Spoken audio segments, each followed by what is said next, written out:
I bet we on go. We on season 5. Yes, sir. Only answers.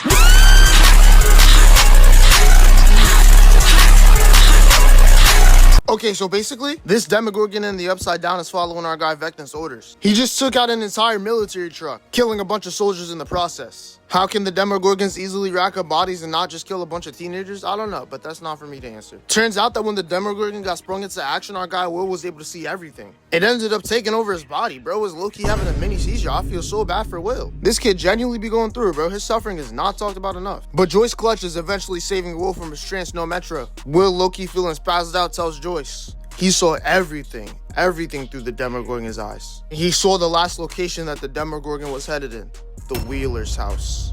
Holly, Wheeler, Karen, and Ted are there right now. They don't know what the Demogorgons are, how to fight them. Nobody's there to stop them. So Nancy's like, oh hell no, I gotta stand on business. Welcome down, Wheeler proceeds to round up the troops, no Osama. Nancy brings 11 with her for obvious reasons. And our girl Robin is on recon duty. So then Ted, the GOAT, is just chilling outside playing golf. My boy just letting off some steam, you know? He got into a little spat with his wife earlier.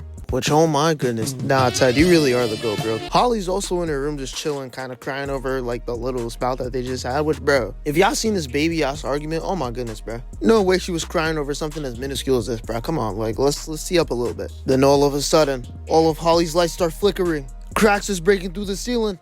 It's the Demogorgon. Holly tries to run away, but she gets absolutely body slammed. Oh my goodness, how did she not get knocked out from this? Everybody's just chilling, you know, letting off some steam, the usual. Meanwhile, Holly is getting dragged to hell against her own will. She gets off easy with just letting her shoe drop. Demogorgon low-key sorry for this. How are you not stronger than her, bro? Holly runs into the bathroom where her mom was just chilling, telling her that a monster was after her, but she didn't believe her until she saw the blood on the back of her head. And then the lights started flickering, the house started shaking. It was not looking good. Mike, Nancy, 11, and Lucas are all on their way. And then the Demogorgon breaks in, but nobody's there. It turns out that they hid inside of the bathtub. Nah, that is a crazy play. W Karen, I ain't gonna lie. Holly and Karen are trapped. It's looking like this is the end. Until, oh yeah. Ted spotted everything outside of the crib and decided to come back inside and peep what was going on. Bro is equipped with the golf club and all. Nah, you're him, Ted. Him yelling out gave enough time for Karen and Holly to run away. Ted then comes face to face with the Demogorgon. He tries to swat it off. He's doing decently well so far, but then he immediately gets hit in one shot. Don't worry, guys. They had to nerf Bro in the season for the plot. It's okay. We didn't see that, bro. We didn't see that. Karen and Holly start running away from the Demogorgon. But once they get downstairs, the Demogorgon just rips out another teleportation hole. Karen then trips, slides, and falls over. Holly goes back to help her up, but the Demogorgon's already here. Karen uses the bottle that she was drinking out of, getting ready to stand against the Demogorgon, to do anything to protect her daughter. Then she starts aura farming and she dropping this hard-ass line. And then she starts piecing my boy up. Oh my goodness, he's going outside. Nancy and 11 pull up just in time. Elle gets hooded up. Nancy's loaded up with her shotgun. And then everything just slows down. Turns out that when Karen was piecing up the Demogorgon, it got her twice. One by the stomach area and one at the neck. Karen just mentions Holly.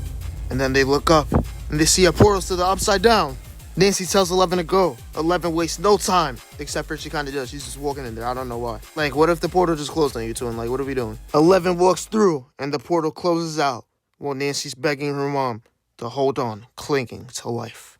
Meanwhile, Vecna is continuing to use his Demogorgons to kidnap kids in Hawkins. The military wants to protect all the kids from the current threat of the Upside Down, but they don't know that they're secretly just bringing the kids closer to Vecna. So then Will and the others, it feels so good putting Will first. Remember, he's basically supposed to be the main character. Will and the others plan to break out the kids, staying in the military base and taking them somewhere remote, while blindfolded so that Vecna can't see anything, because he has the power to see through like their vision and all that. They dig up a tunnel and use this kid, the GOAT, by the way, Dacre Turnburow, yeah, as the leader and coordinator of the kids. He guides them all down to the tunnels one by one. It's all going well and hilarity ensues. We got some actual funny jokes this season too here. But then they all get ratted on. This girl named Ashley was weirded out by what was going on and folded under zero pressure. Mike, Will, Joyce, Derek, and some kids get taken into questioning. My guy Derek is low-key flaming the military because they can't protect anything to save their lives. Then all of a sudden, my boy Will starts spazzing. Oh nah, it's the Demogorgons!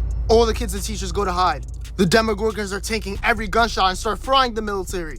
They're getting their backs broken and everything. The Demogorgons even start throwing lobs. Bro, Where were you when your mans was getting pieced up by a middle-aged woman? He just had to be nervous because there was females around. When the females aren't around, fellas want to start moving like Bron, D, Wade, Shaq, and Kobe. These demos have been spending way too much time in Will's head. Cause nigga, you're gay! One Demogorgon is holding off 7 military soldiers but have broken wine bottles enough to piece up one of them, leaving them leaking, crawling out for healing. Wait, hold on! Nah, that was a bar. Yo, PVM, give me the boo. Yeah, I'm not gonna lie, Duffers. Y'all got it. The Demogorgons start popping up everywhere, spawning in where the kids were taken. Lucas is paired up alone against these 2 demos. Robin and Murray are being chased by 3. Mike locks in. He starts leading everybody to safety. My guy was low-key cooking. I'm still not taking back what I said about him in my season 3 videos, though. 2 of the demos end up cornering them anyway. We had a good run. Then this guy clutches with the flamethrower, burning the hive mind in the process, stalling the demos from Robin, Lucas, and Murray. But now Will is suffering as well. Bro had like his 5th seizure in 2 days. Then just like Thanos on Titan, this dark figure comes out the upside down. And he's ready for all the smoke. Oh yeah, the big V walks in the spot. Everybody starts lighting up Vecna, but he's just tanking everything. He goes on a little streak right here, peep this. Force pushes some guards, stabs one, air pushes another, uses the force to block the flame fire and sending it back, which also sends the kids flying, and then Mike gets knocked out as well. Vecna uses the force to light up these 2 grenades and launches the guys with them into this gas tank. It causes a massive explosion, causing everybody near to get lit on fire. He then starts calling all the Demogorgons, you know, just casually, order formation. The Demogorgons are gaining on Rob and Murray. Lucas is face to face with the 2 of them. Bro is petrified, but he's gonna fight him off anyway. He's so good at bro. Oh my gosh, that's my guy. The Demogorgons are coming back right now. The franchise is looking green. They have to cut off the weak link, and now we're doing crazy. Let's get it. Then we hard cut to Vecna stabbing this guy through the face. 3 tentacles, mind you. Bro, if I'm this military soldier, I'm coming back from up or down wherever I went. I will personally be seeing to it that Vecna gets eternal suffering just for this. You would have thought this guy murdered Vecna's family or something. Where was that energy for the actual threats you opposed last season, dog? Everybody around Vecna's dead. He tosses off a tank to a side, which is hiding Joyce and Will. Joyce tells Vecna to back off, but to no avail. Toss! Vecna force pulls Will towards him as he starts monologuing, asking Will if he can see the plan crumbling right now. The kids are fearing for their lives.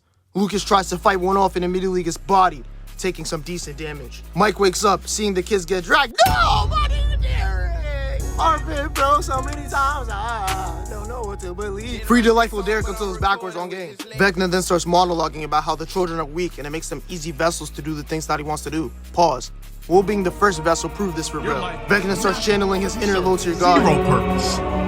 You should kill yourself now. He then lets Will go and menacingly walks back into the upside down, closing the door and all. Will starts to catch his breath until boom! Bro immediately starts seeing through the Demogorgons. Oh my goodness, can bro catch a break? Like, no, seriously, let's talk about it. Not only was his haircut good for the entire show, not only is he gay in the 80s, not only did he dub exquisite shit to be a receiver, but he's genuinely getting traumatized and getting possessed like every other season. Mind you, he's probably felt the impact of like everybody that the Demogorgons have called over like this last day. Yo, Crunchyroll, Sony, chill. We got live action JJK right here. This is literally just Yuji. Except they had to make Yuji woke, so he doesn't like tall women with big asses anymore. He likes tall, lanky boys that look like Sonder. Robin then comes face to face with the Demogorgon. Then Lucas. Then Mike.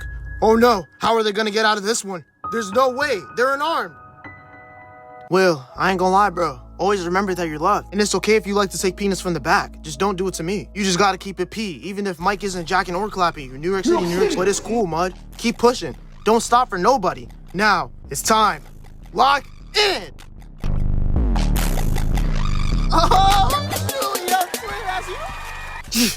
Oh nah, this is crazy. Somebody's gonna need to get me soft now. Fellas, this is a textbook example of what happens when you lose a bad jaw into a coma. I ain't even get to take my girl out. Nope. The hell? Oh, yo, Will, my guy. I always believed in you since day one, bro. I'm your biggest fan, so I'm so proud of you, too. Yo, L got comp now? Hold on. I hope y'all like my new painting. I just had to tap into a different part of myself for this one. Shout out to the boy Eddie. I call this one Hellfire. I hope you're ready, yo. I love you, Girly Pop, but I love him more. Well, Mike, how's that for a sorcerer, huh? Okay, that was the best I had, I'm not gonna lie. And damn, episode's over. Honestly, part 1 was pretty good, if not a little bit overhyped, but I do think part 2 is definitely gonna cook. I have a lot of faith. They haven't let me down with the part 2 yet. Guys, the recent support has been absolutely insane. Thank you guys from the bottom of my heart. But if you haven't already, please consider sharing, liking, subscribing, all that. Socials in the description, and yeah, stay blessed. Don't forget, Jesus loves you, twin. And oh yeah, don't stay too jaded. What the fuck? Why the fuck these niggas talking to catch him and talking? Bro, better stop all that pranking. But we be the one coming blow, make a nigga get low, heard you stay in that bitch.